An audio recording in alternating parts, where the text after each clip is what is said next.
Well, now we're working on the destructors and we're paying attention to the archetypes.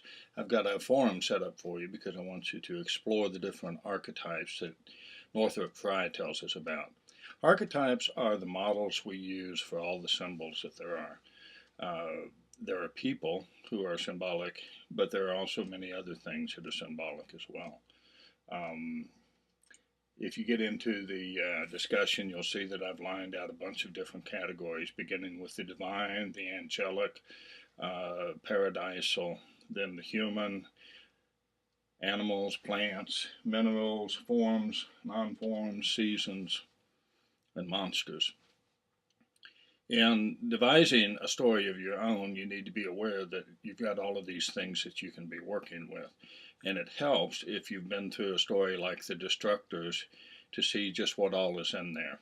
What I've asked you to do is to read the story and look for the different archetypes. The first post that I put in there outlines the first paragraph of it. It starts with bank holiday. What's a bank holiday? Well, I would put that under seasons because it's a time of the year. Holiday, yeah, that's a season. Wormsley Common, that's a place. Is that a paradise? Is it an anti-paradise? Paradise can be either a good place or it can be a bad place. Let's see, the Wormsley Common gang. A gang is a group of people. And then in the second paragraph starts talking about Trevor. And Trevor is described in a number of different ways. So you've got a particular character named Trevor that I want you to put under human, and then I want you to write down the description of this guy using precisely the words that Graham Greene is using to describe him. Put them in there for your notes. Now, full disclosure time. In less than 2 weeks, I go to the Modern Language Association convention in Hot Springs, Arkansas, the South Central MLA. And this place is going to be filled with scholars from all over. It should be all over the United States, but it'll primarily be down here in the Southwest. And they're going to come in there and they are going to present their learned papers because they're writing for a world in which they have to publish or perish. You don't get to keep your job if you don't keep publishing material in research universities. Luckily, I teach in a teaching college, and what they want me to do is teach. I'm quite happy to teach. The publication that I do is for my own satisfaction. I learned a long time ago I can have just as much fun writing the stuff I want to write and teaching as I would having to do research on deep and dark subjects in literature. But an old student of mine from back in the 80s, in fact, is working on his PhD, and he's invited me to come join him in this conference. And he wanted me to present a paper, and I decided I'd present the paper that he missed the day his father died. He had impressed me in class. I had been working with him, and I had been teaching this story, The Destructors. The Destructors is a story that I did not like.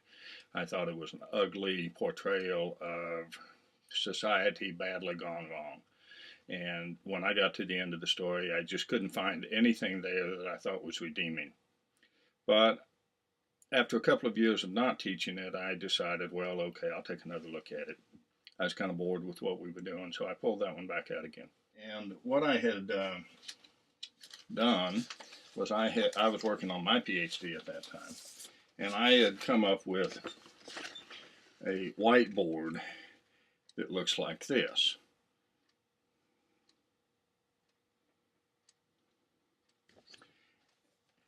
And one of the problems that I have as an online teacher is how do you take a whiteboard that has all of this stuff on it, and then you fill up the whiteboard, how do you put that into Angel?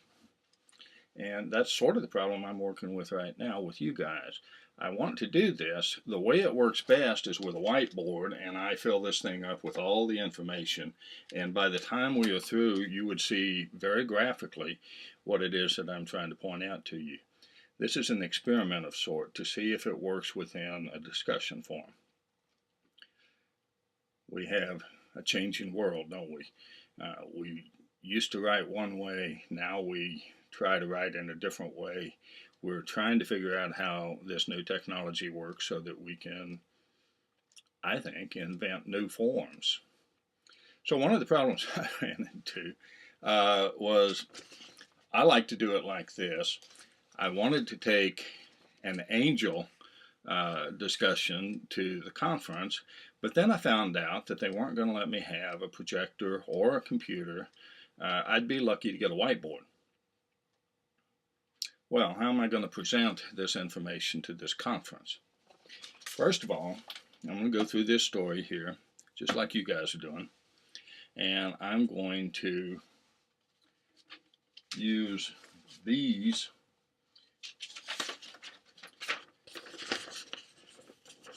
and draw them out.